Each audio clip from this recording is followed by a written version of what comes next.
Oke, halo semuanya, selamat datang di channel Info Anime Update.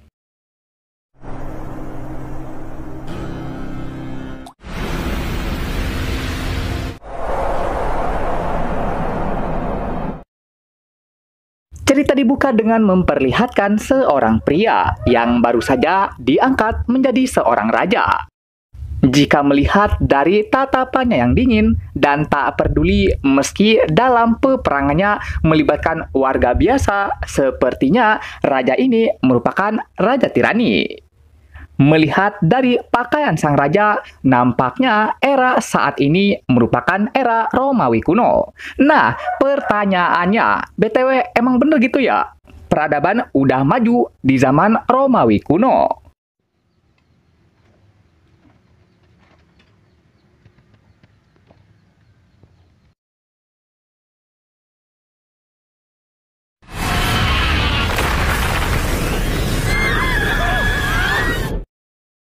Entah apa yang ingin dikejar sang tirani, dia sendiri pun juga tak tahu. Yang hanya dia ketahui, dia sekarang sedang mengisi tahta raja.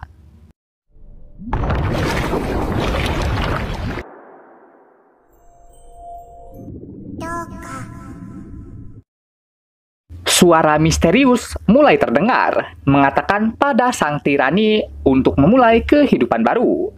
Temukanlah cahaya, dan isi hatimu dengan cahaya itu. Setelah mendengar suara itu, Raja Tirani mulai membuka mata, lalu mendapati ada dua orang pasutri yang menatap ke arahnya, memanggil sang tirani sebagai Arthur kecil. Yang cowok bernama Reynold, dan yang cewek bernama Alice. Raja Tirani berpikir sebentar. Jika saat ini dia jadi bayi, tandanya dia telah mati. Dengan kata lain, dia telah dilahirkan kembali.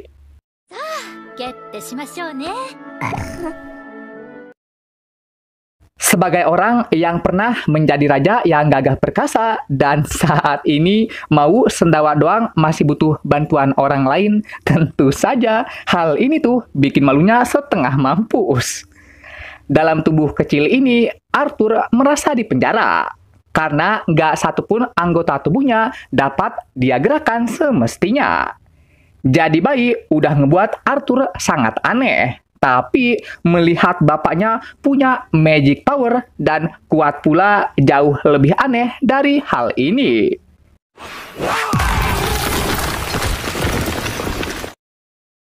Arthur gak paham kenapa bisa ada magic power di dunia ini. Dan di waktu yang bersamaan, dia juga sangat tertarik akan hal tersebut. Kekuatan yang Reynold miliki sepertinya dia gunakan untuk berburu monster. Dengan bantuan rekan-rekannya, monster-monster di sini telah berhasil disapu bersih. Selesai berburu, Reynold langsung pulang ke rumahnya. Sesampainya di rumah, dia ingin memeluk Arthur dan Alice. Namun, niat itu dia urungkan saat melihat tangannya penuh lumpur. Melihat senjata berbahaya legal di tempat ini membuat Arthur ingin segera memiliki kekuatan. Tujuannya supaya dia bisa bersiap jika bahaya mulai datang. Meski di tubuh bayi Arthur banyak ngeluh, nyatanya dia sangat menyukai momen ini. Sebuah momen di mana kedua orang tuanya sangat hangat kepadanya. Bisa tidur tanpa was-was merupakan kebahagiaan. Karena sebelumnya mau tidur doang, Arthur harus berjaga-jaga dari musuh yang mau menyerangnya.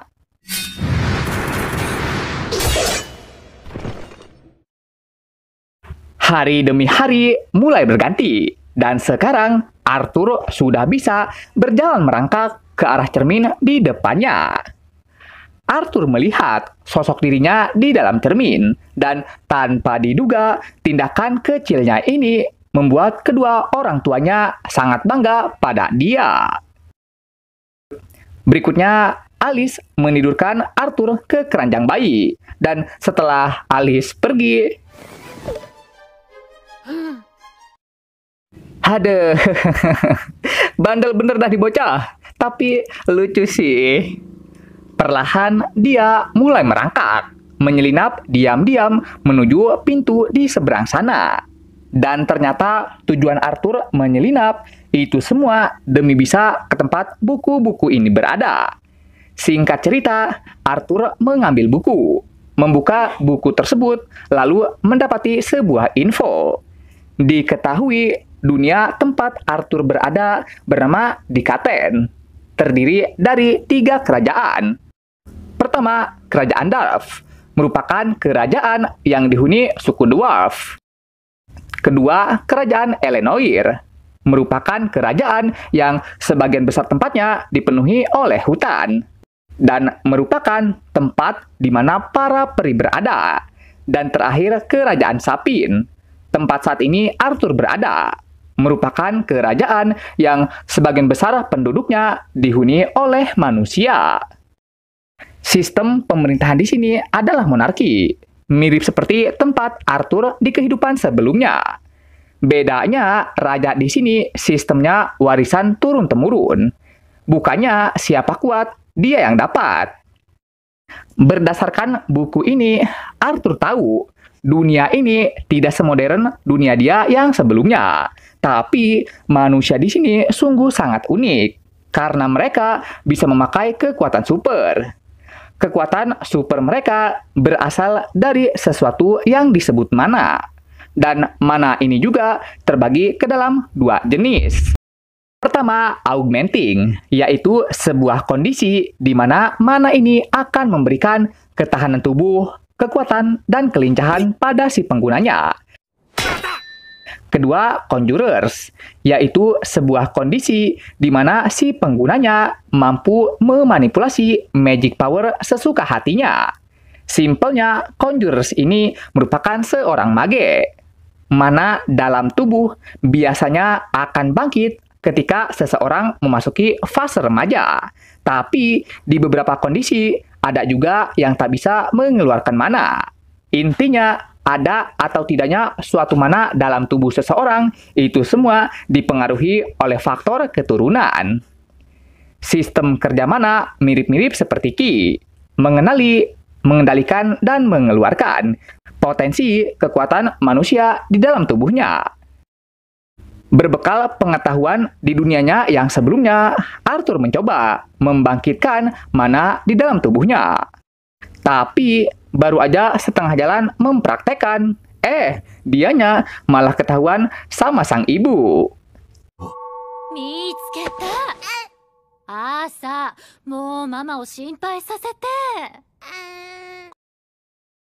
Tidak terasa, 2 tahun pun telah berlalu. Tapi herannya, Arthur sama sekali nggak pernah tersenyum. Tanya Alice di buku catatannya. Lalu di luar, nampak terlihat ada Arthur yang diajarin ilmu berpedang sama bapaknya.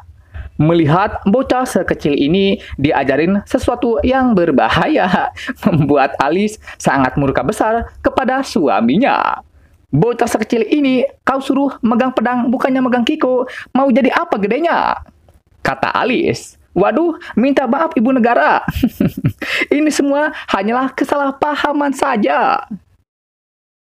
Setelah itu, Alice membawa Arthur ke perkotaan. Dan barulah wajah dinginnya ini perlahan ceria selayaknya anak kecil biasa.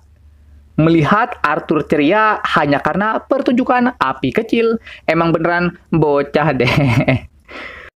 Kesenangan yang Arthur rasakan di perkotaan nampaknya membuat dia kelelahan dan berakhir tidur selama perjalanan pulang. Melihat 2 pasutri ini sangat mencintai Arthur, membuat Arthur sangat tidak mengerti mengapa semua ini bisa terjadi. Sebagai anak terlantar yang dibesarkan di panti asuhan, Arthur enggak paham dengan yang namanya kasih sayang. Hal yang dia pahami dari melihat Alice dan Reynold, beginilah yang namanya jadi orang tua. Berikutnya, Arthur melihat ke jendela, lalu menyaksikan Reynold yang menggunakan ability-nya.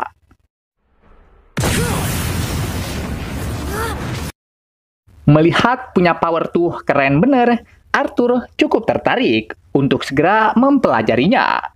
Setelah menyaksikan Reynolds, Alice membawa Arthur untuk segera tidur siang. Namun, Arthur ngebet banget, pengen ngebaca buku. Alice menolaknya. Tapi, nih bocah.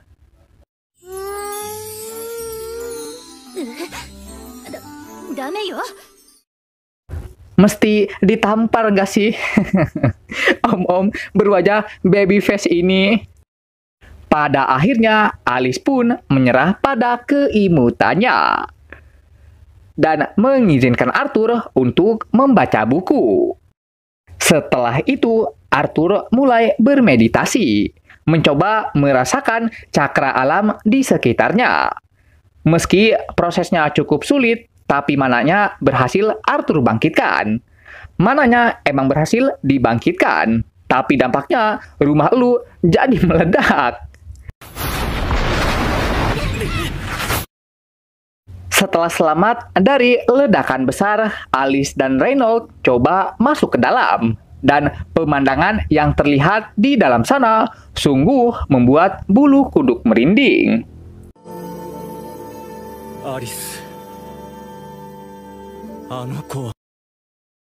Di hadapan mereka terdapat penampakan Arthur yang sekarang udah bisa make mana. Orang tuanya sangat kaget. Nggak percaya bocah sekecil ini mampu membangkitkan mananya meski umurnya belum 3 tahun. Setelah berhasil menguasai mana, Arthur mulai turun. Tapi tiba-tiba saja melihat Arthur dalam bahaya, kedua orang tuanya langsung bergegas maju menyelamatkannya. Kayu yang terjatuh berhasil Reynolds atasi. Sang bocil yang ketakutan berhasil Alice tenangkan. Melihat anaknya nggak terluka, membuat Alice jadi meneteskan air matanya. Nggak hanya Alice, Reynolds juga ikutan menangis. Bersyukur bahwa anak mereka selamat dari bahaya yang mengancam nyawa. Arthur nggak paham kenapa keduanya malah menangis. Tapi kehangatan yang diberikan ini membuat dia juga ikutan menangis.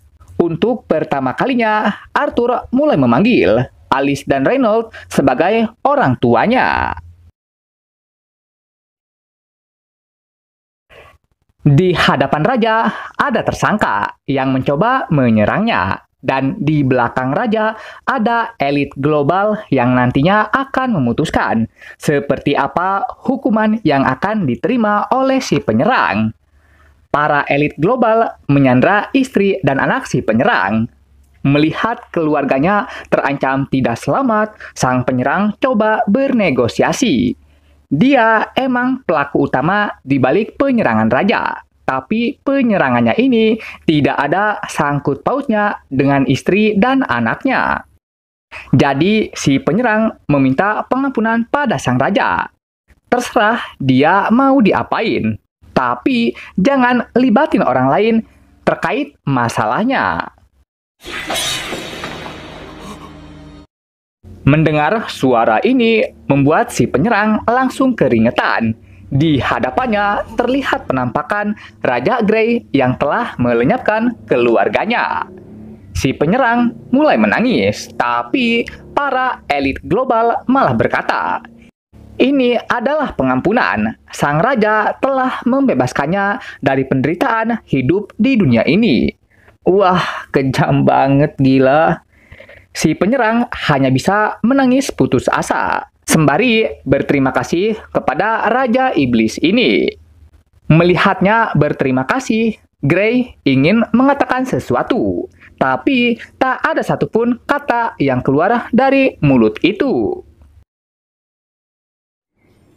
Papa to soroi da zo. Ditawarin armor, bocil ini malah milih pedang kayu.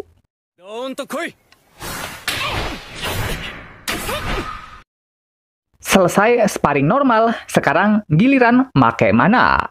Arthur coba niruin apa yang Reynolds lakukan. Melihat Arthur berhasil niruin dia hanya dengan sekali coba membuat Reynolds sangat kaget. Dengan pedang cahaya, Arthur coba berlari, menyerang Reynold sekuat tenaga. Dan hasil dari bentrokan ini, pedang Reynold langsung patah. Sekali lagi, Reynold dibuat terkejut dengan kemampuan si bocil ini yang GG-nya bukan main. Selesai latih tanding, Reynold berdiskusi dengan Alice perihal mencarikan Arthur seorang sensei. Dengan tegas, Alice menolak, berkata bukankah Reynold pernah bilang dia akan mengajarinya secara pribadi. Potensi Arthur sangat besar dan harus diajari oleh mereka yang lebih ahli. Coba lihat pedang kayu ini, dia yang menghancurkannya. Untuk mengembangkan ilmu berpedangnya, kita harus mencarikannya seorang sensei. Meski melihat itu, tetap saja Alice masih menolak ide untuk membuat Arthur berpisah dengan dirinya.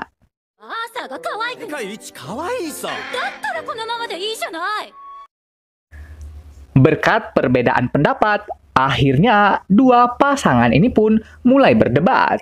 Melihat itu, si bocil coba nengahin, bilang pada keduanya kenapa enggak ikut aja keduanya ke kota sama Arthur.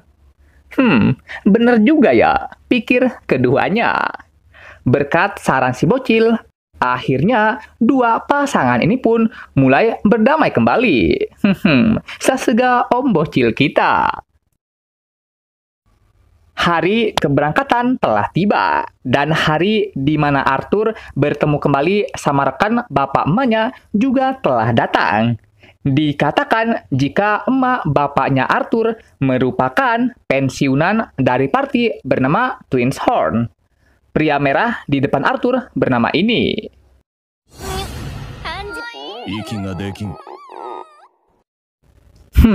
Aku juga mau dong. Yang mencekik Arthur dengan melonnya bernama Angela Rose. Bisa kita panggil saja sebagai Kak Rose. Si om yang nyelamatin Arthur dari bahaya terjepit melon bernama Darden Walker. Mbak hitam di atas kereta kuda bernama Jasmine. Dan Mbak peri bernama Helen Sharp. Setelah perkenalannya selesai, sekarang tinggal berangkat aja ke perkotaan. Baru berjalan sedikit, tapi kereta kuda udah berhenti di tengah jalan. Penyebab keberhentian mereka tak lain dan tak bukan karena ada dogi-dogi yang membegal. Para dogi mulai menyerang, tapi lawan yang mereka pilih sangat salah besar. Akibatnya, belum juga sempat nyerang, mereka semua malah udah hilang dari dunia. Satu dogi coba nyerang Reynold, tapi yang terjadi dia malah tewas. Mencoba menyerang Mas Merah, tapi hasilnya sama aja. Mencoba menyerang kereta kuda, tapi malah dipanah sama Mbak Helen.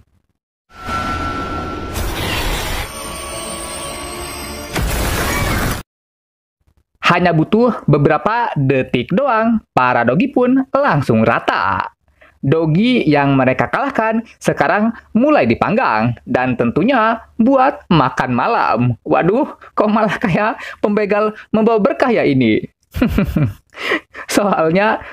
Soalnya berkat para dogi yang membegal, sekarang mereka semua jadi punya makan malam. Reynold memiliki luka, dan Alice yang notice mencoba untuk menyembuhkannya. Semua orang mulai bersiaga. Setelah dirasa aman, barulah penyembuhan mulai dilakukan. Alasan kenapa mereka harus waspada, karena ternyata ability Alice merupakan kemampuan paling langka di dunia. Jika sampai ada orang yang mengetahuinya, niscaya baik Alice dan keluarga sudah pasti akan dalam bahaya. Terancam tidak selamat dari mereka yang memiliki niat jahat. Makanya dia lebih memilih hidup di desa terpencil, supaya kekuatan ini tidak bocor keluar. Sebelum tidur, Mas Merah mengajak Arthur untuk latih tanding. Bocah sekecil ini diajakin duel sama veteran, lah bukannya khawatir, semuanya malah pada gembira. Melihat bocah sekecil ini sudah menjadi pendekar pedang, membuat Mas Adam sangat kaget.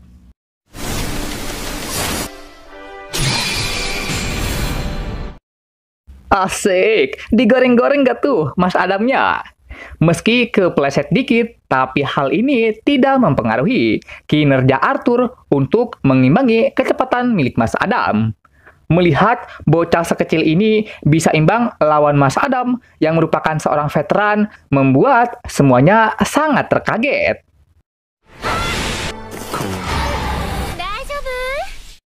Saking asiknya duel sama nih bocil, Mas Adam sampai lupa kalau lawannya tuh masihlah seorang bocil. Arthur terlempar, dan hal ini membuat Alice sangat khawatir. Yang lain mulai marahin Mas Adam karena gak bisa nahan diri meski lawannya seorang bocil. Mas Adam ngomong, siapapun juga bakalan serius kalau modelan bocilnya itu bocil kematian. Melihat kehebatan Arthur membuat Mbah Hitam sangat tertarik sama cara belajar dia.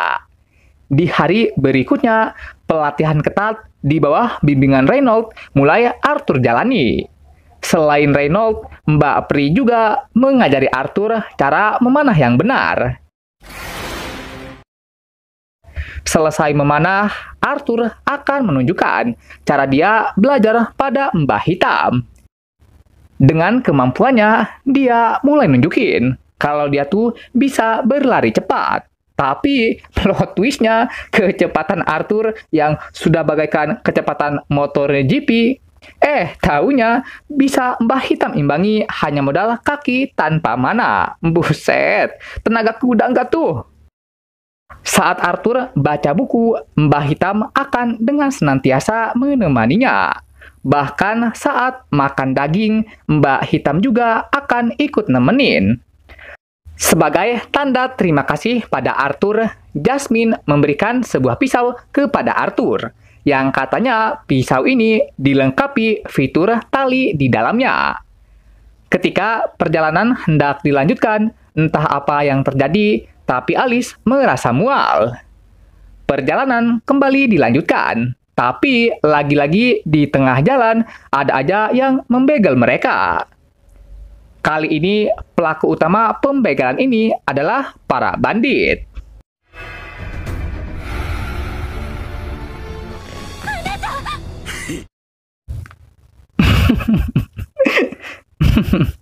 Serius nih, makhluk ini, jenderalnya para bandit.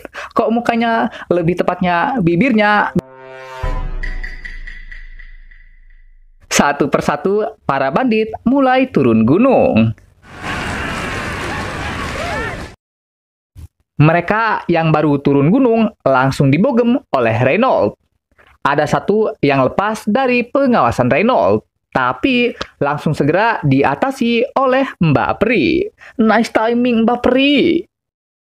Bagi Mas Adam, perkara ngelawan mereka mah semudah membalikan fakta.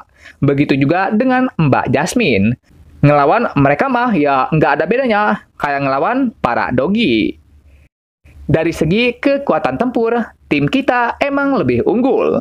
Tapi dari segi jumlah, mereka lah juaranya. Untuk memenangkan pertandingan, jumlah adalah segalanya. Meski mukanya, tapi kekuatannya cukup OP. Untuk membuat Reynolds terlempar dan terluka. Alice coba menghampiri dengan maksud menyembuhkannya. Tapi Reynolds menolak ini. Menurutnya, lebih baik terluka daripada harus membuat keluarganya terancam bahaya akibat dari terungkapnya kekuatan Alice. Arthur, jagalah ibumu. Dalam perut ibumu ada seorang bayi. Nah nih, jadi yang tadi itu karena ini penyebabnya, kata Arthur di dalam hatinya. Supaya adikmu bisa selamat, jagalah ibumu, dan segeralah pergi dari sini.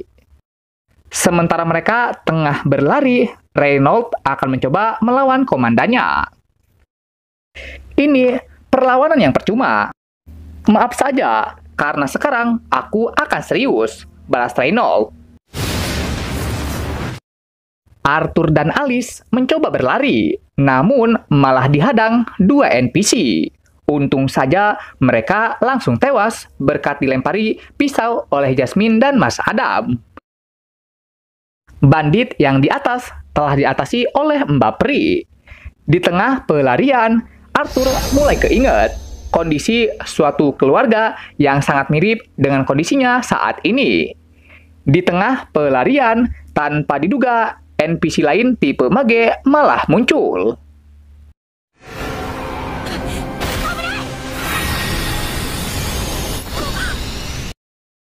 Gak mau rugi, Arthur coba lemparin pisau berisi benang ke kaki si mage. Berkat itu, si mage pun ikutan terjatuh. Kak Rose dan si Om Walker coba nyelamatin Arthur make jurusnya. Tapi sayangnya, jurus mereka tidak bisa mencapai Arthur. Lewat tragedi ini, Arthur mulai paham perasaan si penyerang.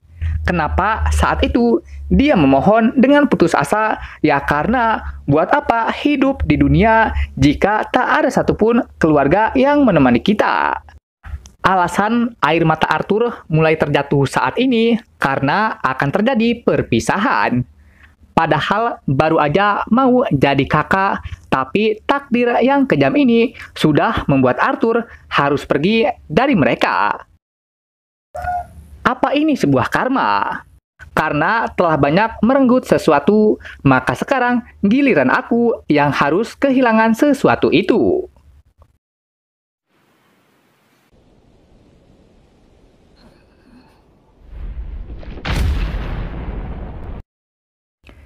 Di hadapan Arthur terdapat suatu sosok bermata merah, bertubuh besar dengan warna hitam pekat. Naluri bertahan hidup membuat Arthur mencoba melawannya. Tapi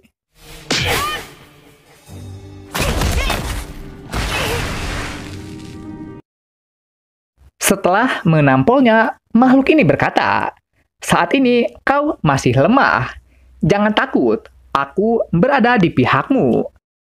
Arthur bertanya, "Maksud di pihakku tuh bagaimana?"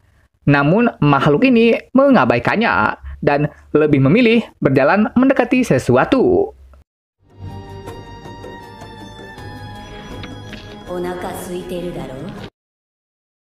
Makhluk ini membawakan Arthur buah-buahan untuk dimakan, dan Arthur ingin minta penjelasan terkait perkataannya tadi. Tapi tiba-tiba saja perut Arthur malah kesakitan. BTW kok lucu ya? Ekspresi kesakitannya. Makhluk ini meminta Arthur supaya jangan banyak gerak. Mengenai pertanyaan tadi, akan kujawab setelah kamu memakan buah ini. Arthur menuruti omongannya dengan memakan habis buah-buahan di depannya. Selesai makan, Arthur kembali bertanya terkait kondisi emak bapaknya yang bagaimana. "Aku tak bisa keluar dari ruangan ini." Arthur kecewa mendengar pernyataannya. "Tapi aku bisa membantumu melihat sesuatu yang ada di luar."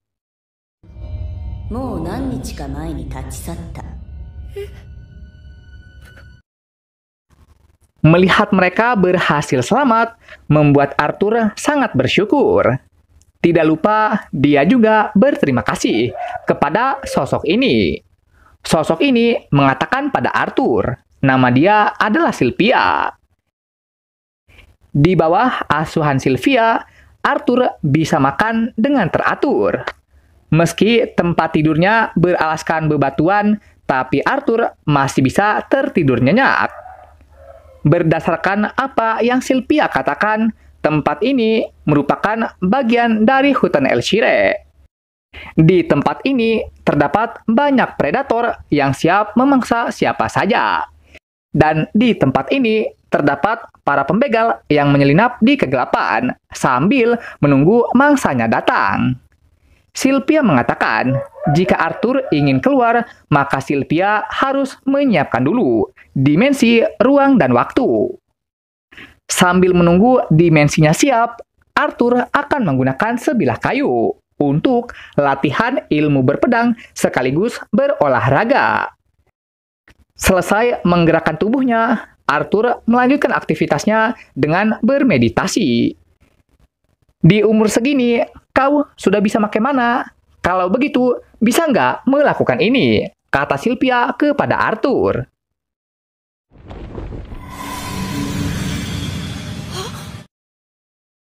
Melihat ada yang baru, tentu saja Arthur sangat senang untuk mempelajari hal tersebut. Sylvia bertanya, mau tahu nggak cara mempelajari ini? Ya, jawab Arthur. Kalau begitu, jawab pertanyaanku. Setelah menguasai jurus ini, kau akan menjadi sangat kuat. Pertanyaannya, mau dipakai buat apaan kekuatan ini? Arthur terdiam sejenak, lalu teringat sebuah momen di mana dia mencoba bertahan hidup dari serangan para pembegal. Dengan amarah yang meluap, Arthur menjawab, kekuatan ini akan dia pakai untuk membantai musuh-musuh yang mencoba merenggut sesuatu yang berharga bagi dirinya.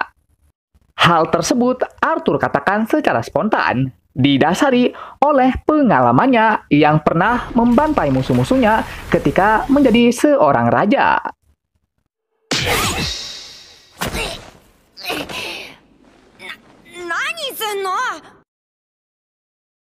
Keinginan seperti itu sangat tidak pantas bagi mereka yang memiliki kekuatan besar. Arthur bertanya, kenapa? Bukankah kekuatan besar itu kita pakai untuk melenyapkan musuh kita? Jika memiliki kekuatan besar, tujuannya untuk mengalahkan dan melenyapkan, apa yang akan tersisa setelahnya? Melampiaskan kekerasan emang benar, membuat kita merasa puas setelahnya. Tapi amarah yang berasal dari kebencian takkan pernah padam. Jika ending yang didapat seperti itu, apa kamu akan menikmatinya? Aku tak ingin orang yang kuselamatkan menggunakan kekuatan ini hanya untuk terlarut dalam emosi yang tak tahu kapan itu akan berhenti. Untuk sesaat, Arthur merasa Sylvia itu seakan tahu kehidupan masa lalunya. Biar kutanya lagi, jika kau memiliki kekuatan besar, apa yang ingin kau lakukan dengan itu? Karena selama ini semua orang selalu memberikan kehangatan, maka jawabannya sudah pasti.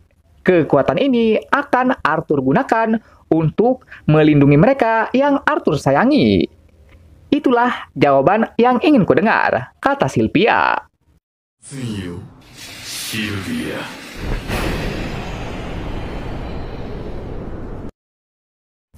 Sebuah flashback menampilkan ada mahkota dan sebilah pedang. Sebelum jadi Arthur Lewin, Grey adalah seorang raja. Meski menjadi raja, tapi gelarnya hanyalah omong kosong belaka.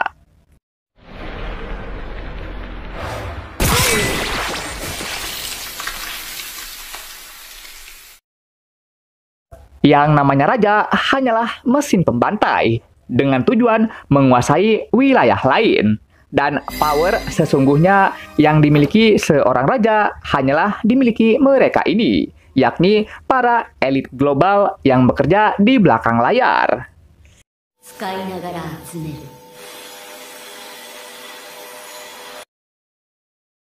Meski proses mempelajari jutsu baru sulitnya bukan main, tapi Arthur bisa menyelesaikan masalah itu dengan mudah. Setelah berhasil menguasai jurus ini, tiba-tiba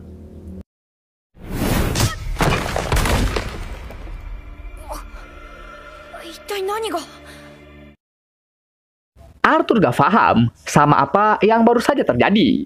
Dia coba melihat keluar lewat celah yang ada di bebatuan. Dan di luar sana, dia melihat suatu sosok yang sejenis dengan Sylvia. Arthur kaget.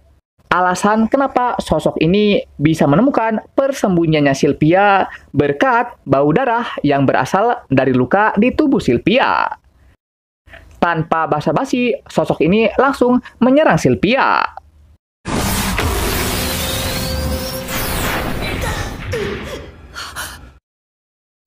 Merasa tak bisa mengalahkannya dengan power yang setengah-setengah, akhirnya Sylvia pun mulai melepaskan limiter di tubuhnya.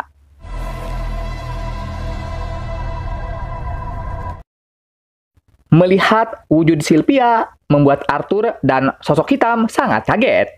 Dalam wujud naga, Sylvia mulai narik nafas.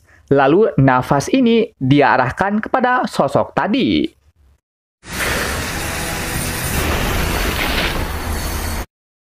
Membuka limitermu dan mengeluarkan kekuatan ini. Apa kau mau mati? Tidak masalah. Toh aku juga udah ngejalanin hidup yang cukup bahagia. Tak terima terus diserang, sosok ini mulai membalas dengan jurus Kamehameha.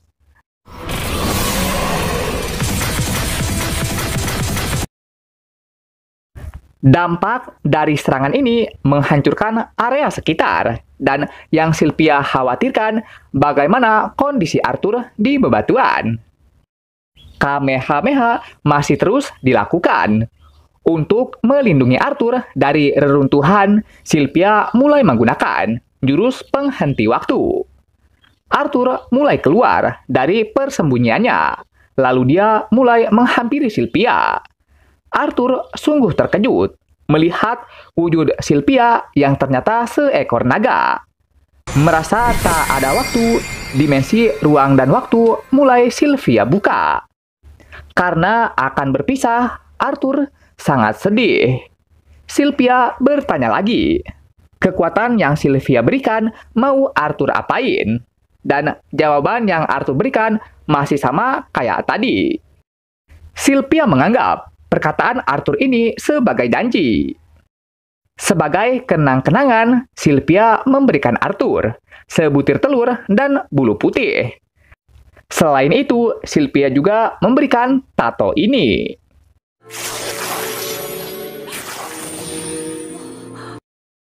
Wih, tato apaan ya ini? Terlihat kayak keren banget gitu. Karena semuanya udah diberikan, maka sekarang waktunya perpisahan. Sebenarnya, Sylvia bisa saja mengembalikan Arthur ke tempat asalnya lebih awal. Tapi tidak dia lakukan karena masih ingin menikmati kebersamaannya bersama Arthur. Arthur kembali bersedih. Meski punya ambisi ingin melindungi mereka yang disayangi, tapi sekarang dia tak bisa apa-apa. Yang bisa dia lakukan sekarang hanya menangis menyesali kelemahannya. Meski sebentar, tapi kebersamaannya dengan Sylvia sungguh sangat berharga. Dia yang merawat Arthur seperti orang tuanya, sudah Arthur anggap sebagai keluarganya. Kau sudah punya ibu bukan? Kata Sylvia. Kalau begitu, Sylvia akan menjadi nenekku. Sylvia sangat terkejut sekaligus sangat terharu. Sylvia meminta Arthur agar memanggilnya seperti tadi. Dan Arthur menurutinya. Sylvia menangis, dan sekarang tibalah waktunya untuk perpisahan. Arthur yang sudah masuk ke dalam dimensi mencoba keluar dari sana. Tapi sayangnya dimensi itu menyedotnya masuk. Setelah Arthur terserap ke dalam, dimensi ini pun langsung lenyap.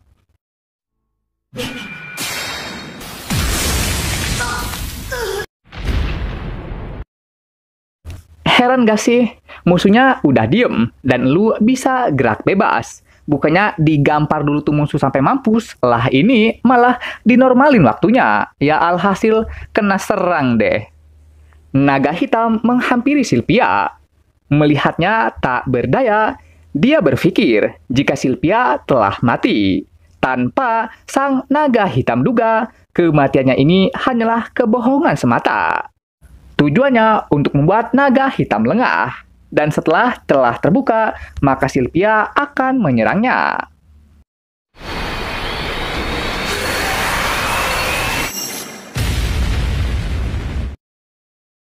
Rencananya sih emang bagus, tapi akan lebih bagus lagi kalau dilakuin pas dia masih diem. Jadi nggak harus tuh yang namanya menerima damage dan berakhir mati.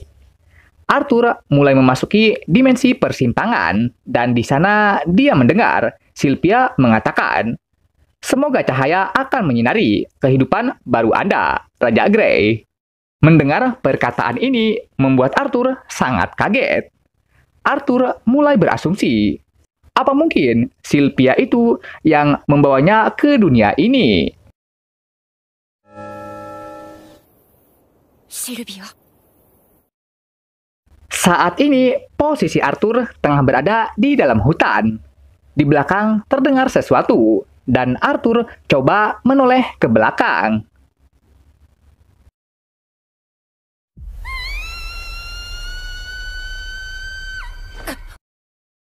Mendengar ada teriakan seseorang di dalam hutan, Arthur langsung bergegas menuju suara itu.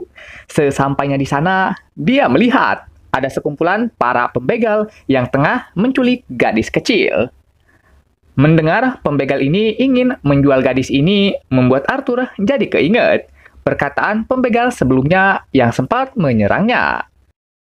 Melihat si gadis diperlakukan kasar, membuat Arthur mulai hilang kesabarannya. Tapi amarah itu perlahan mereda saat Arthur teringat nasihat Sylvia. Kereta pembegal mulai berjalan, dan Arthur yang mengikuti mulai lagi memantau mereka. Melihat mereka lagi bersantai dan hari semakin sore, Arthur mulai bermeditasi, sembari menunggu datangnya malam. Ketika malam telah tiba, maka sudah waktunya bagi Arthur untuk beraksi.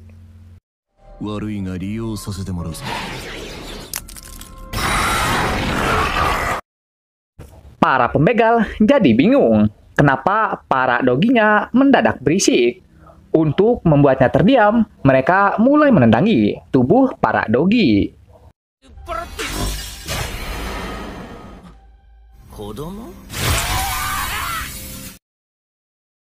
Satu orang berhasil Arthur eliminasi. Melihat ada pisau, Arthur mengambilnya.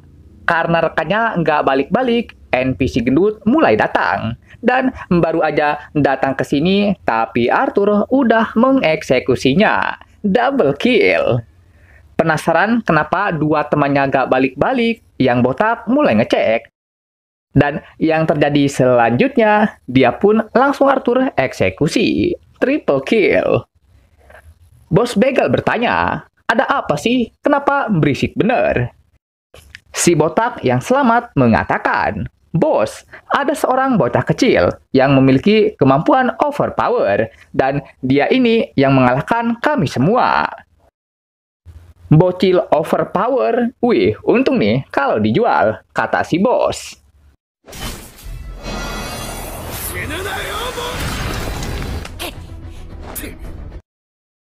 Dan sekarang giliran Arthur yang menyerang. Namun serangan dia dengan mudahnya si bos hindari. Untuk seukuran bocil, kemampuan Arthur boleh juga, kata si bos. Pisau benang Arthur lemparkan, tapi pisaunya dengan mudah si bos tangkap.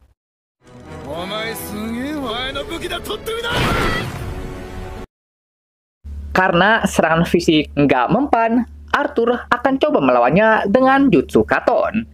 Si bos yang dibakar sangat murka besar. Dia udah nggak peduli soal nangkap Arthur hidup-hidup. Amarah yang besar ini akan si bos luapkan pada Arthur. Tapi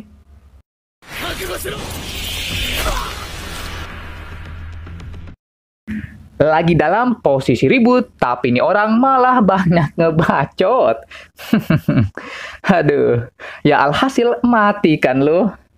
Melihat pemimpinnya mati dengan mudah, si botak meminta pengampunan. Gadis kecil tadi juga meminta dilepaskan, tapi lu masih maksa. Jadi matilah, kata Arthur.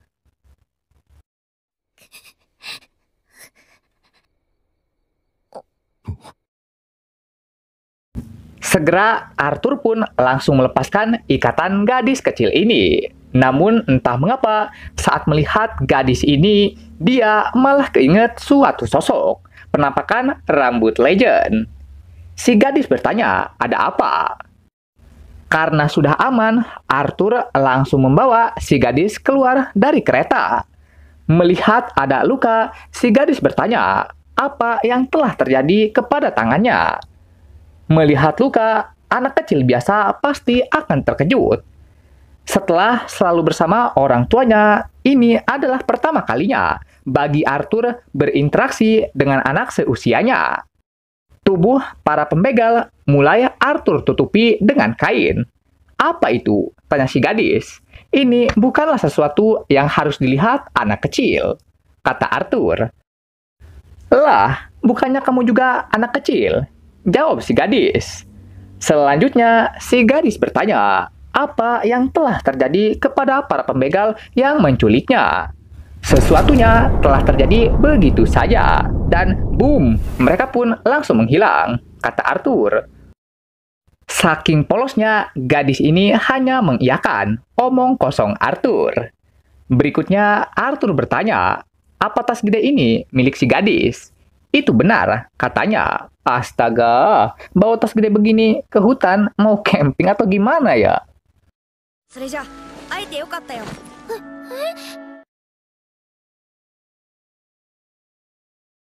Waduh, ada apa ini? Ekspresi wajahnya tak pernah bergerak, namun suara hatinya terus meronta-ronta. Arthur terdiam sejenak untuk mencerna apa yang terjadi. Dia berkata harus segera pulang ke rumah karena ada keluarga yang menunggunya. Untuk masalah para pembegal, udah nggak akan nyerang lagi kok. Dasar binatang, meninggalkan wanita cantik sendirian di dalam hutan, bahkan binatang pun lebih baik dari dirimu. Ya ampun, suara hatinya kasar bener ya. Pada akhirnya, Arthur harus mengantar gadis ini kembali ke rumahnya. Karena tak mungkin banget dia tinggalkan seorang diri setelah melihat ekspresi polosnya ini. Rumahmu ada di mana dan berapa lama jarak yang harus kita tempuh untuk sampai ke sana? Wakaranai. Yang ku tahu, aku berlari ke hutan mengejar serangga dan akhirnya tersesat begitu saja. Arthur sungguh iri melihatnya dapat berkeliaran secara bebas, selayaknya anak kecil yang nakal. Padahal sewaktu kecil dulu, ketika dia menjadi Grey, masa kecil yang Arthur dapatkan hanya menekam di dalam penjara tanpa ada yang menemaninya. Sebelum pergi, si gadis mulai melepaskan rantai yang mengekang kebebasan para dogi.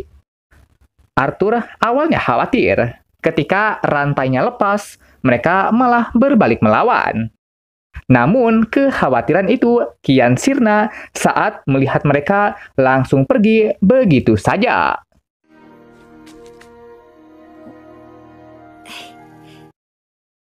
Karena nggak punya kendaraan, Arthur dan si gadis melakukan perjalanan mereka dengan berjalan kaki. Beberapa saat kemudian, karena capek, mereka berdua mulai istirahat sejenak. Di tengah istirahatnya, Arthur bertanya, siapa nama gadis ini? Si gadis mengatakan, namanya Tessia Elaris. Kalau kamu, namaku Arthur Lewin. Melihat sekarang dia memberikan makanan kepada anak kecil, hal ini mengingatkan Arthur akan Sylvia yang juga memberinya makan seperti saat ini. Melihat dari ekspresi wajahnya, nampaknya makanan Arthur kagak enak. Selesai makan, perjalanan mereka pun kembali dilanjutkan. Melihat ada cahaya yang mengelilingi Tessia, Arthur yang kepo mulai bertanya. Tessia menjawab, cahaya ini adalah penunjuk jalan yang sering dipakai bangsa peri. Mau coba pegang nggak? Kata Tessia. Kagak lah, jawab Arthur.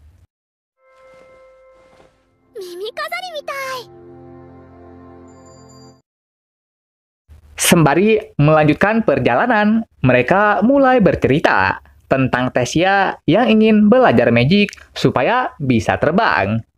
Di tengah asiknya berjalan, terdengar suara kaki di semak-semak, dan hal ini membuat Arthur harus waspada.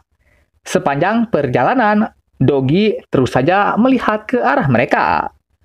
Malam hari telah tiba.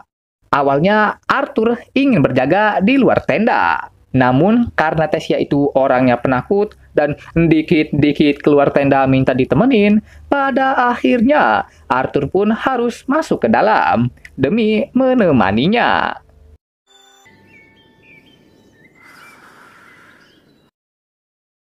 Perjalanan kembali dilanjutkan. Setelah menempuh perjalanan yang cukup jauh, tiba-tiba Tesia nggak tahu apa yang telah terjadi sama tubuh Arthur. Tapi yang jelas, Arthur butuh obat. Demi menolongnya, Tesia pun mulai pergi ke dalam hutan. Beberapa saat kemudian, sakit perutnya udah mendingan. Sakit perut baru aja selesai, tapi masalah baru saja dimulai. Di giginya, Dogi membawa sesuatu, dan sesuatu itu dia letakkan ke bawah tanah. Setelah selesai meletakkannya, Dogi pun mulai pergi. Apa ini? Tanya Arthur. Mungkin ini dia berikan sebagai tanda terima kasih karena telah membebaskannya, kata Tesia. Hewan buruannya si Dogi mulai Arthur panggang di malam harinya. Melihat wajah Tesia yang menyiratkan ini tuh enak banget, Arthur pun mulai mencobanya. Dan emang benar, ini daging tuh enaknya kebangetan. Selama pencariannya di dalam hutan, Tesia tidak menemukan herbal. Tapi yang Tesia temukan adalah jamur ini, yang katanya sama aja, manfaatnya kayak herbal. Lalu beberapa saat kemudian, sebenarnya jamur macam apa yang kau berikan hingga membuat pejuang kita menjadi seperti ini? Lalu ketika mereka masuk tenda, Arthur yang capek boker sekarang mulai kelelahan. Bacotan yang Tesia omongkan sudah seperti cerita dongeng untuk membuat Arthur tertidur lelap.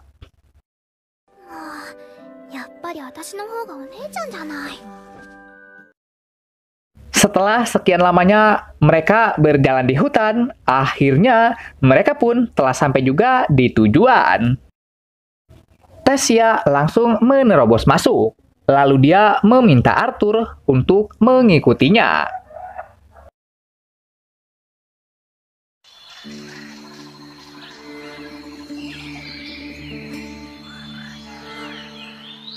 Tanpa diduga, di dalam hutan yang rindang ini terdapat tempat yang indah seperti ini. Sesampainya di sana, Arthur langsung disambut oleh para pasukan peri. Pedang diarahkan, dan Arthur mulai diamankan. Arthur meminta tolong pada Tesia, namun Tesia hanya diam melihatnya. Loh, apa yang terjadi? Kenapa diam aja ya? Melihatnya diam saja, terpaksa Arthur harus percaya bahwa saat ini dia baru saja dikhianati. Astaga, nggak tahu diri banget nih cewek. Padahal udah dianterin pulang sampai rumahnya loh. Tapi kenapa pas sampai di rumah malah ditangkep ya? Maksudnya apa coba? Masa baru aja ketemu waifu udah kena NTR? Aduh, gak taulah. Baru aja sampai di rumah Tesia, tapi Arthur malah langsung diringkus. Arthur nggak pernah menyangka jika rumah Tesia itu berada di negeri peri. Melihat wajah polosnya membuat Arthur jadi menurunkan kewaspadaan. Dan apa yang membuat Arthur sangat terkejut adalah ekspresi wajahnya Tesia. Tesia! Wah, beneran dikhianatin dong. Melihatnya diam saja membuat Arthur menyadari. Ternyata beginilah pahitnya percaya pada manusia. Meskipun dia pernah berkata, kita ini teman, namun ujung-ujungnya dia malah menusuk dari belakang. Tak pernah Arthur sangka jika kata-kata yang dia anggap sebagai ketulusan malah berubah jadi bumerang. Arthur hendak dieksekusi, namun sebelum itu terjadi, Tesia menghentikan mereka. Meski ujung-ujungnya ditolongin, tapi trauma melihatnya diam saja masih tetap kerasa nggak sih? Tessia coba menjelaskan, ini semua hanyalah kesalahpahaman. Namun, para prajurit malah menghina Arthur. Berkata alasannya menolong Tessia punya niat untuk mencuci otaknya.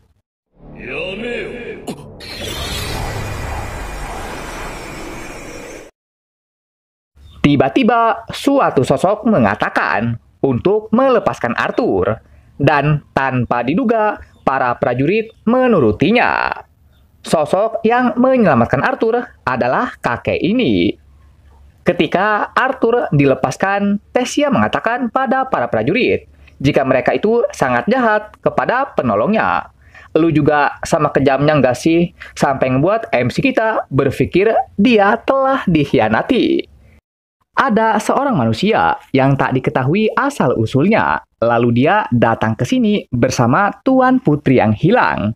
Tentu saja para prajurit akan mengira dia penculiknya dan segera meringkusnya, kata si kakek.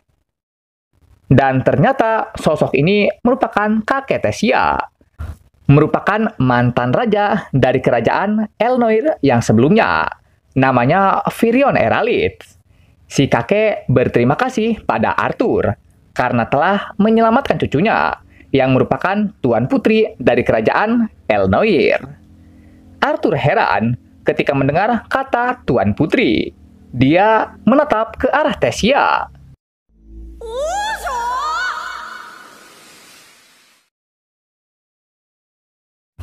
Melihat Arthur kaget, Tessia malah bangga.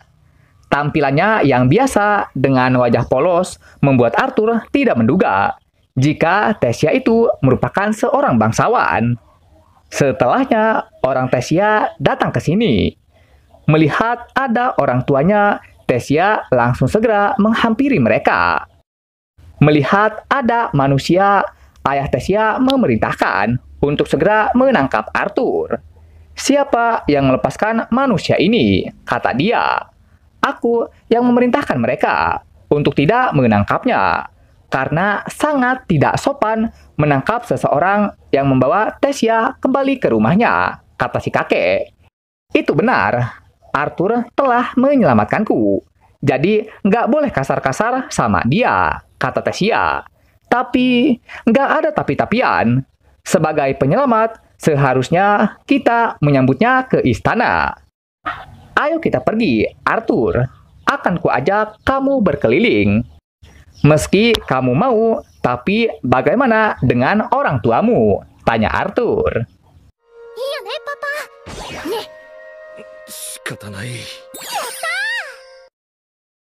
Setelah mendapat restu, Tessia pun mulai mengajak Arthur berkeliling kota. Suasana di kota begitu tentram. Rumah-rumah di sini terlihat memiliki desain yang unik. Meski dengan semua keindahan ini, Arthur masih saja merasakan kegelisahan. Dan itu semua disebabkan oleh tatapan sinis yang diberikan para warga sekitar. Nggak hanya tatapan warga saja, tatapan Tessia juga memberikan perasaan yang serupa. Ibarat pernah digigit ular. Meski kejadiannya telah berlalu, namun trauma atas kejadian itu masih tetap Arthur rasakan. Tak ingin mengulangi kesalahan yang serupa, mulai saat ini Arthur akan waspada. Setelah beberapa saat mereka berjalan, kini sampai juga di istana. Puluhan pelayan mulai menyambut Tessia, dan Tessia memperkenalkan Arthur kepada mereka sebagai penyelamatnya. Jangan khawatir, meski manusia, tapi Arthur bukanlah manusia yang jahat kok. Sebelum menerima jamuan, Arthur ingin terlebih dahulu menceritakan kronologi bagaimana cara dia bisa bertemu dengan Tessia. Ketika ingin menceritakan, Arthur sangat bingung. Kenapa nih bocil malah ikut-ikutan? Melihat hanya Arthur doang yang enggak duduk, Tessia memerintahkannya untuk duduk. Setelah Arthur duduk, Tessia ngomong lagi. Duduk sambil ngobrol, paling enak tuh ngeteh sambil ngemil. Atas perintah Tesia, teh dan makanan langsung dibawa. Melihat suasana di sini bagaikan piknik keluarga membuat Arthur sangat canggung. Setelah persiapannya selesai, perkenalan mulai dilakukan. Orang di hadapan Arthur adalah ayah Tesia. Dia ngenalin dirinya sebagai Raja Elnoir saat ini, bernama Alduin Eralitz. Lalu ibu Tesia bernama Merial Eralitz. Terakhir ada si kakek, yang merupakan mantan raja sebelumnya, bernama Virion Eralitz. Berikutnya giliran Arthur. Namanya Arthur Lewin. Dia berasal dari desa miskin di kerajaan Safin. Untuk seseorang yang berasal dari desa terpencil, melihat tata krama Arthur yang begitu apik membuat sang raja sungguh kagum. Selesai dengan perkenalan, sekarang tinggal menjelaskan. Sebelum bertemu Tesia, Arthur itu korban begal. Singkat cerita, sesuatu membuatnya harus terpisah dengan keluarga. Ketika hendak pulang, dia pun bertemu Tesia yang diculik.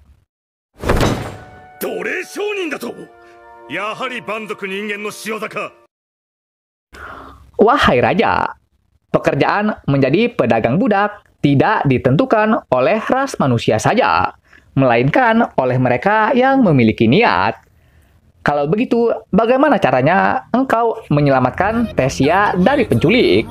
Negosiasi atau meminta belas kasih? Manakah opsi yang engkau pilih? Tak ada satupun opsi yang saya pilih. Meski saya masih Kodomo, tapi saya adalah Kodomo yang memiliki power. Jadi maksudmu, Kodomo sepertimu mampu melawan mereka dan menyelamatkan Tesia. Itulah faktanya. Bohong. Ucapan ini terlalu sering diutarakan. Kau pasti telah menyiapkan skenario menyelamatkan Tuan Putri agar dianggap sebagai penyelamat. Padahal niat aslimu ingin menyusup ke negara Elenoir dan mencoba memata-matai kami. Ya ampun, ini para prajurit kebanyakan baca novel deh kayaknya. Turunkan pedangmu, kata si kakek. Tapi sekali melawan perintah bisa ditoleransi. Tapi jika diulang, nggak ada pengampunan. Mantap kakek. Emang si kakek doang deh yang pikirannya masih sehat dan nggak dikit-dikit langsung menghakimi kayak mereka ini. Arthur mengatakan kebenaran. Aku sendiri yang mereka tangkap dan hampir saja mau dijual, kata Tesia. Ibu Tesia langsung segera memeluknya. Tak ingin meragukan kebenaran putrinya dan merusak momen ini, Raja pun mempercayai pernyataan Arthur. Terima kasih, kata Arthur. Selesai memberikan pernyataan, Arthur meminta pada sang raja untuk memulangkannya ke kerajaan Safin. Elf membenci manusia, dan kau tahu akan hal itu. Tapi mengapa dengan egoisnya manusia barbar sepertimu malah minta balas budi setelah menyelamatkan kami? Biar kutanya balik. Engkau itu menganggap manusia sebagai ras yang barbar dan tidak tahu malu. Lantas mengapa tindakanmu saat ini malah mencerminkan tindakan menyedihkan mereka? Anjay, dikasih paham gak tuh? Mendengar jawaban Arthur, si kakek cukup puas. Jawabanmu emang bagus, tapi luka lama yang pernah manusia berikan pada kami takkan pernah menghilang sampai kapanpun.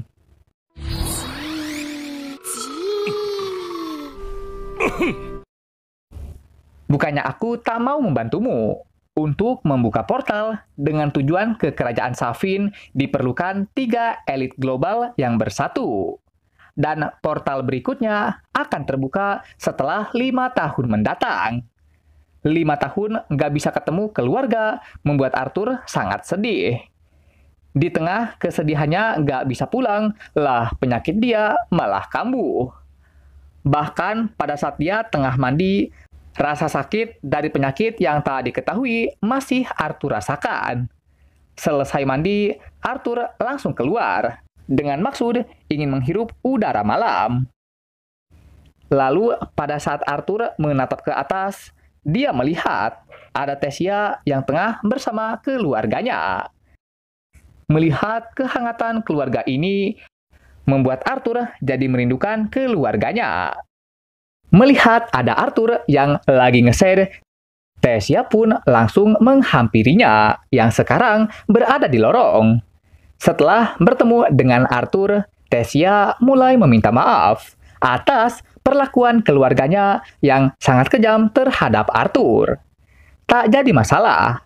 Itu tandanya keluargamu menyayangimu. Teruslah bermanja selayaknya Tuan Putri. Kamu terus menggodaku. Bukankah kamu juga akan manja ketika bertemu dengan orang tuamu? Kurasa tidak untukku. Aku yang menyebabkan keluargaku terkena bencana, membuat mereka nyaris mati, dan dengan semua kekacauan yang kubawa, apakah masih mungkin ayah dan ibuku merindukanku? Bahkan kesepian tanpa diriku. Nampaknya meski bereinkarnasi, Bro masih menganggap dirinya sebagai Raja Grey, sang kaisar tirani yang selalu membawa bencana dan tak ada satupun orang yang mau mendekatinya, apalagi merindukannya.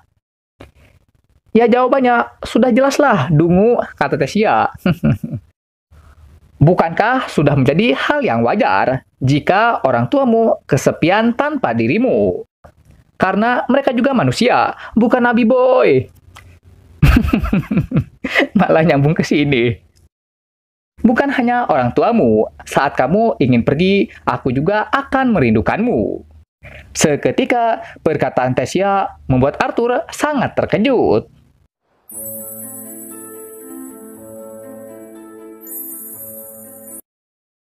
Kehangatan yang cahaya ini berikan pada sekitarnya membuat Arthur jadi keinget kehangatan orang tuanya.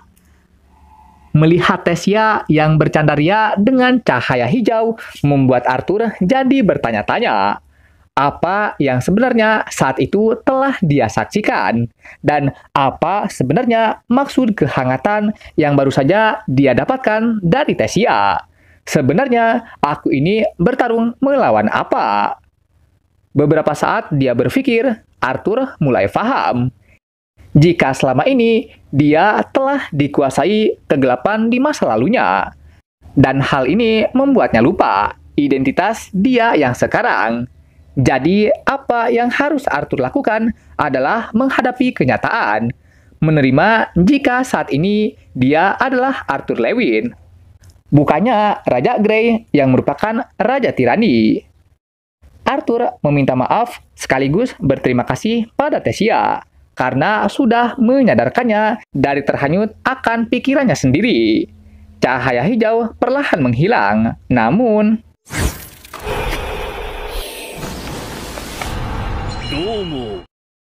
Arthur bertanya, apa maksud dari penyerangannya? Mengapa si kakek malah berniat nyerang cucunya sendiri?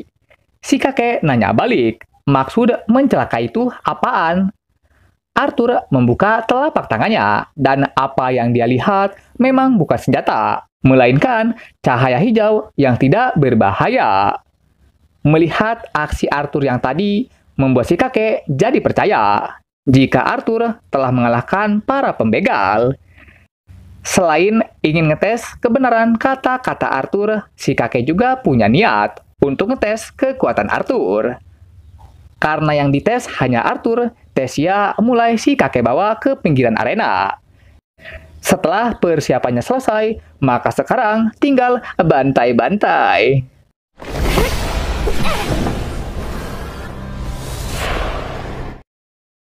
Melihat kelihayan Arthur ketika bertempur membuat si kakek sungguh kagum. Dan sekarang giliran si kakek yang menyerang. Tapi serangan ini mampu Arthur imbangi dengan mudahnya. Seketika celah dari si kakek mulai terbuka dan serangan balasan dari Arthur mulai dilayangkan. Namun refleks yang cepat dari si kakek membuat serangan Arthur berakhir meleset.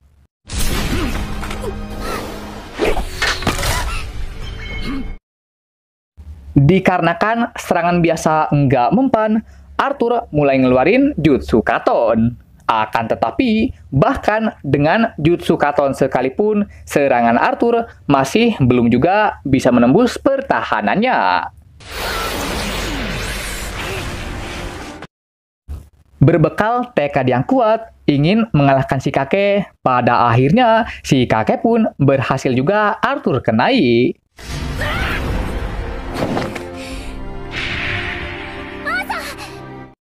Tak kusangka kau mampu menyentuh diriku secara langsung. Baiklah, mari kita mulai ronde selanjutnya. 十分冷たでしょおじいちゃま。 Waduh, kok si kakeknya malah dicolok sih? Bisa berduel dengan veteran seperti si kakek merupakan hal yang harus Arthur banggakan. Jika kau bangga dengan pertarungan kita, maka jadilah muridku. Bagaimana? Apa kau akan menerima tawaranku? Aku saja belum memberikan kabar pada orang tuaku jika aku baik-baik saja. Jika aku katakan ada cara untuk menghubungi orang tuamu, apa jawabanmu? Sudah kuduga, kau telah mewarisi tekad dari binatang. Sembahlah aku sebagai gurumu, Kozo. Jika tidak, maka engkau akan mati.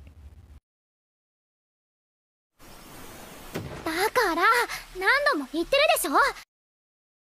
Lagi-lagi, Tessia harus berdebat sama bapaknya. Karena bahkan sampai saat ini, dia masih tak menyambut kedatangan Arthur di istana. Tessia mengatakan, jika penyelamatnya diusir begitu saja, lantas apa yang akan dipikirkan dunia tentang kerajaan Elenoir? Bosan debat mulu sama anaknya, raja pun mulai mengalah. Benar seperti apa yang anakmu katakan. Mulai saat ini, Arthur akan berada dalam pengawasanku. Tapi, apapun yang terjadi akan menjadi tanggung jawabku. Mendapati dua tekanan, mau tak mau, Raja harus menurunkan harga dirinya dengan meminta maaf secara langsung kepada Arthur. Loh, apa yang terjadi? Arthur menatap ke arah si kakek dan Tessia. Oh, jadi itu ya alasannya. Sang raja Arthur maafkan. Selesai maaf-maafan, Tessia ingin mengajak Arthur berkeliling kota. Raja dan ratu sangat kaget, tapi ya udahlah. Dengan penuh semangat, Tessia mengajak Arthur berkeliling kota sambil merekomendasikan beberapa tempat yang memiliki cemilan enak. Di tengah asiknya mereka berlari, Arthur nabrak seseorang. 気持ち悪いな。リリオン長老に気に入られたからってここは Dengan pasukannya, Blonde NTR mulai memojokkan Arthur. Arthur enggak paham kenapa semua NPC itu rata-rata perilakunya gampang ditebak. Tessia berkata, kata-katanya enggak usah dipikirin. Sementara Arthur sendiri, meski wajahnya gelap begini, namun sebenarnya dia telah menyiapkan suatu rencana. Blonde NTR mulai melancarkan aksinya. Melihatnya telah beraksi, Arthur juga ikutan bertindak. Loh, bukannya ini Ferris Barbar yang itu ya? Oh, nampaknya kau mengenaliku. Cotomate! Kenapa nama gua tiba-tiba jadi barbar? Nama gua tuh besar. Oh, sepertinya aku salah. Maafkan hamba yang rendah ini, karena tidak bisa melihat makhluk spesial macam Anda berdiri di sini. Mulai saat ini, hamba yang rendah hati ini akan tetap menjaga sikapnya. Dipermalukan tanpa bisa melawan, membuat Blonde NTR jadi ngamuk. Dengan mempertaruhkan harga diri keluarga barbar, dia menantang Arthur secara terbuka. Menantang duel murid dari si kakek. Meskipun engkau itu seorang bangsawan, sadarilah posisimu, kata Tessia. Maafkan aku, Tuan Putri, tapi aku diajarkan oleh ayahku untuk melawan mereka yang menginjak-injak harga diriku. Apa keputusanmu, manusia? Menerima duelku atau mempermalukan nama gurumu? Arthur melihat ke sekitar. Melihat dari raut wajah mereka, nampaknya duel seperti ini legal di kerajaan Elenoir.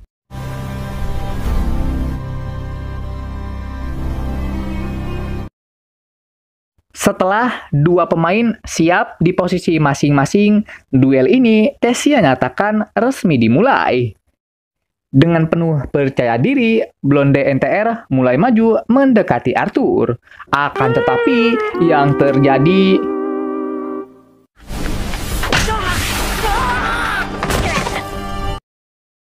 Apa ini? Kok lemah sekali?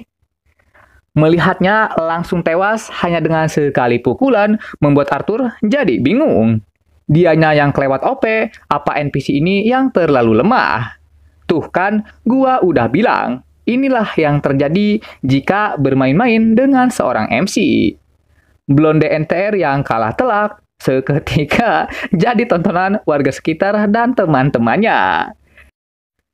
Tak ingin membuat Arthur terlibat lebih jauh ke dalam konflik, Thesia langsung menarik Arthur untuk kabur.